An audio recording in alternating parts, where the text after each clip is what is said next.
Hi everybody, it's Patty, and oh my gosh, what a week it's been. As you saw from the title, this video is pretty much going to be about Biscuit. Biscuit has had a very, very serious injury, and I have been wanting to tell you about it, but when it happened, we had out-of-town guests.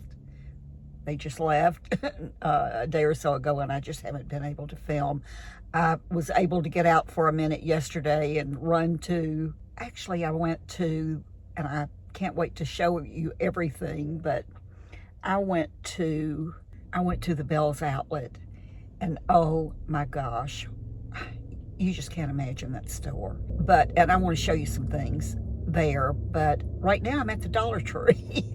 I just, again, needed to get out of the house, have a little me time, and thought when I got here, I would just stop before I go in and let you know what's been going on this week, especially with Biscuit and, well, mainly with Biscuit. That's right now the most important thing. But this past Monday, it was in the early afternoon. He wanted to go outside, went to the door. I assumed he was going to go take care of his business.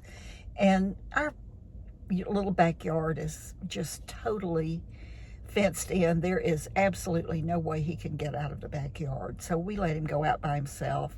Every once in a while I'll go out with him or just go out in the yard when he's out there. But when he's ready to come back in, he comes back in.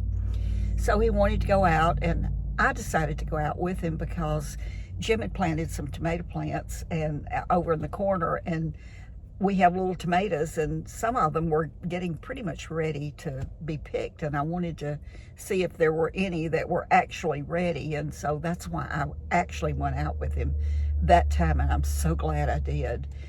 But he walked out and went to the corner of the house where our little gate is, and we have some plants and a couple of azalea bushes right there next to the house planted.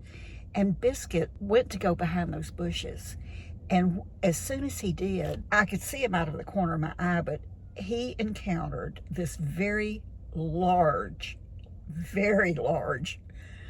gray, scruffy cat. And evidently they saw each other at the very same time. And both of them let out these blood-curdling screams. I mean, it was a horrible sound. They both went in the air. They didn't attack each other.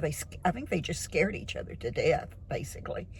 But the cat went so high up in the air that it managed to clear our fence and go into our neighbor's yard. Biscuit only went about 2 feet in the air, and when he came down, he fell on his butt. So I immediately ran to where he was and sort of checked him out, and I thought, well, okay, I think he's okay. So I picked him up and took him in the house, and we looked at him and thought, well, he's okay. He'll be fine. And then a little while later, we realized he couldn't get up on his back feet. He couldn't walk. So called the vet, got in.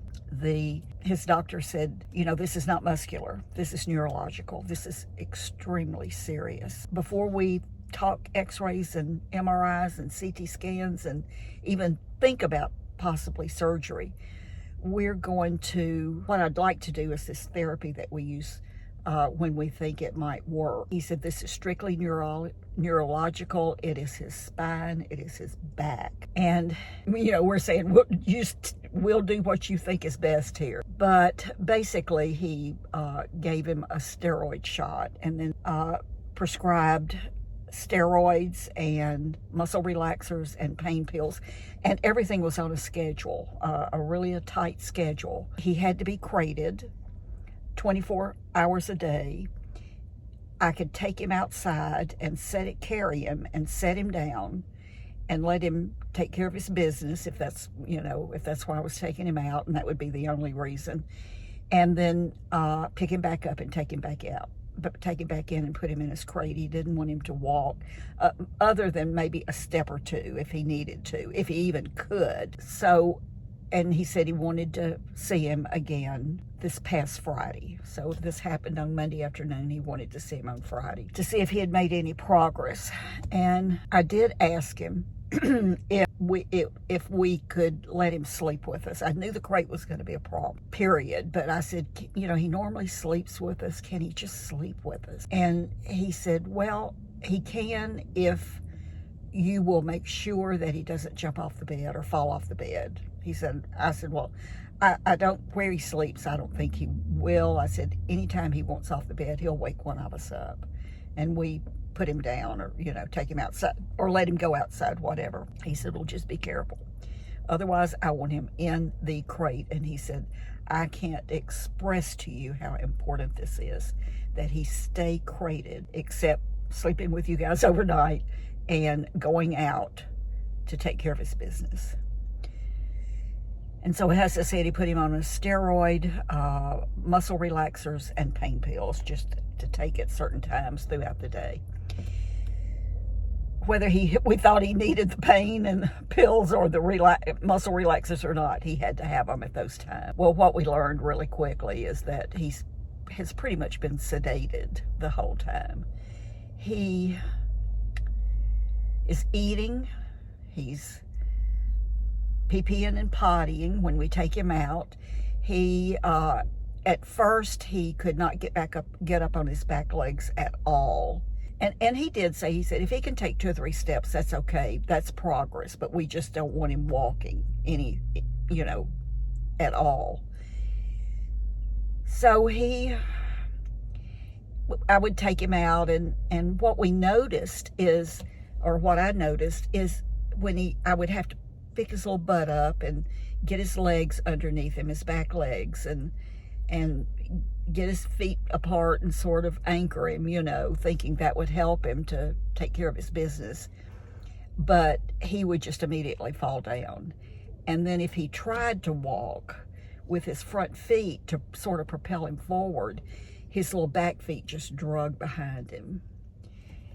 And then he sort of figured out how to go ahead and take care of his business, like in that position. And so I would just let him, and then I would, of course, take him back in the house and clean him up, put him back in the crate. Wednesday, by Tuesday afternoon, he was trying to, he would get up, trying to at least put his back feet under him. After a while, he really couldn't, but I knew he was trying, so I would help him, and he might take right, left, and then he would go down into that sitting position again. And then sometimes when he would take his steps, he would have his little feet turned backwards, so that he was actually, if he took a step, he was taking a step on the top of his foot, because they were turned under, and he was always toed in. And so yesterday, was Friday, and that's when we had to take him back to be checked. And he was taking 3 or 4 steps before he would fall back down. And of course, his little legs are only about 4 inches, so it's not like he's really falling. So we took him back, and he went over him totally again, and really feels like he is making some progress. He said to continue with what we're doing. We go back next Thursday, and he'll check him again, but we have to keep him crated just like before. He did say that if he continues to stay up a little bit for another step or 2 and is sort of figuring out his feet, we can let him stay out for 4 or 5 minutes and not let him walk too very far, but just let him enjoy the sunshine and the outdoors if he was mainly just sitting there. And of course, he's so drunk from these drugs. I told Jim today, I think that's part of his walking problem, is he's like a old drunk.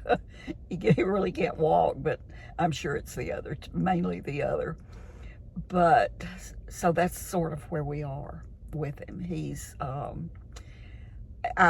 this morning I filmed him walking or outside, and took a few little steps, and you'll see I'm going to include it in this video. But yesterday afternoon too, Jim was there, and what we've done is we've made sure, well, I haven't left the house since all this happened, because I just don't want to leave him. I just don't think it's smart for him to be by himself at all.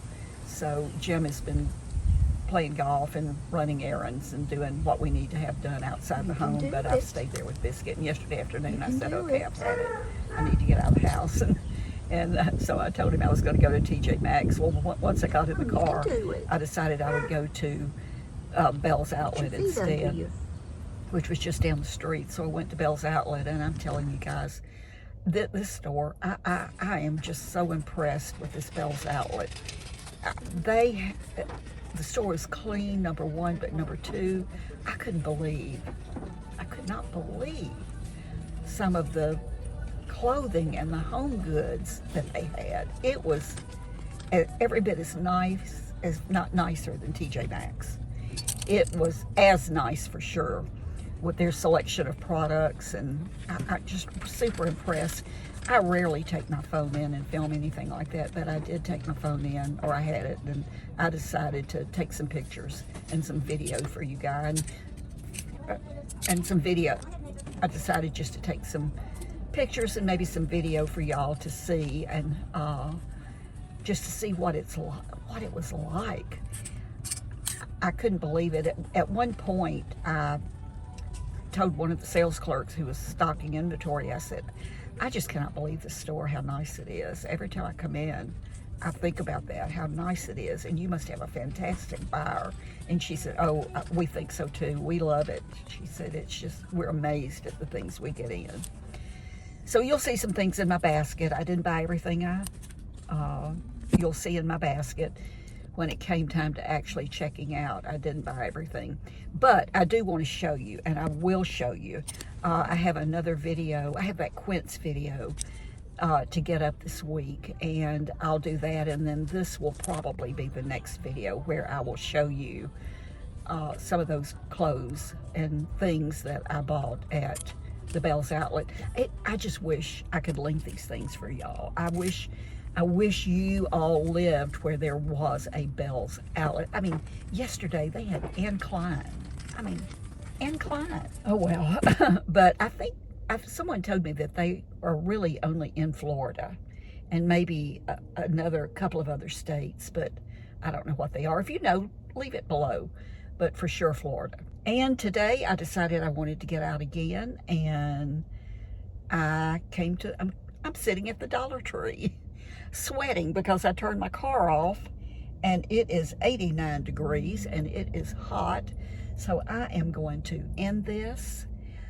Thank you so much for watching. I will keep you posted on Biscuit. If you are one to say little prayers for little puppy dogs, we would appreciate it.